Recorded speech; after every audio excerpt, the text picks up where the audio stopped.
तो इसका सीधा मतलब है कि ये सरकार बनाने का काम जनता कर ही नहीं रही है। तो सरकार फिर कौन बना रहा है? ईवीएम। फिर तो हो चुका खेला, सरकार ईवीएम बनवा रही है और ईवीएम सरकार बनवा रही है। बढ़िया है। फिर तो वोटर कार्ड आपको खाली सिम खरीदने के लिए नहीं दिया गया है, आपकी नागरिकता का एक दस्तावेज है, और वो उसके आधार पर रास्ते का एक गरीब मजदूर भी प्रधानमंत्री से पूछ सकता है कि साहब मैं अब तक गरीब क्यों हूं।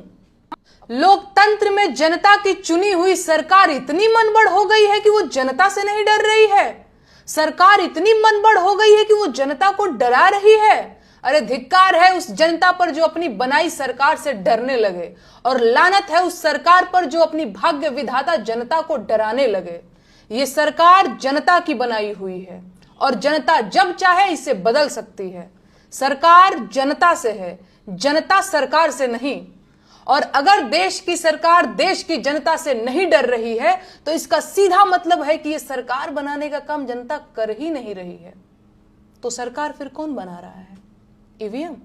फिर तो हो चुका खेला, सरकार ईवीएम बनवा रही है और ईवीएम सरकार बनवा रही है। बढ़िया है। फिर तो अच्छा, दिल पे हाथ रख करके बताइएगा, आपको सच में लगता है कि सरकार देशवासियों का भला कर रही है? क्या आपको अब तक नहीं समझ में आ रहा है कि सरकार की नजर सिर्फ देश के संसाधनों पर है? महंगाई, बेरोजगारी, स्वास्थ्य और शिक्षा जैसे मुद्दों को साइडलाइन कर देने वाली सरकार देश का भला कैसे कर सकती है? कुछ अंधभक्त और जाहिल किस्म के लोग मुझसे सवाल पूछ रहे हैं कि मैं होती कौन हूं प्रधानमंत्री से सवाल पूछने वाली, मेरी औकात क्या है, हैसियत क्या है मेरी? गजब सवाल है। अब क्या देश के प्रधानमंत्री से सवाल पूछने के लिए पहले मुझे प्रधानमंत्री बनना पड़ेगा? आप शायद भूल गए होंगे, लेकिन आपकी जेब में पड़ा एक कागज का टुकड़ा आपको ताकत देता है कि आप पूरे अधिकार के साथ देश के प्रधानमंत्री से सवाल पूछ लें।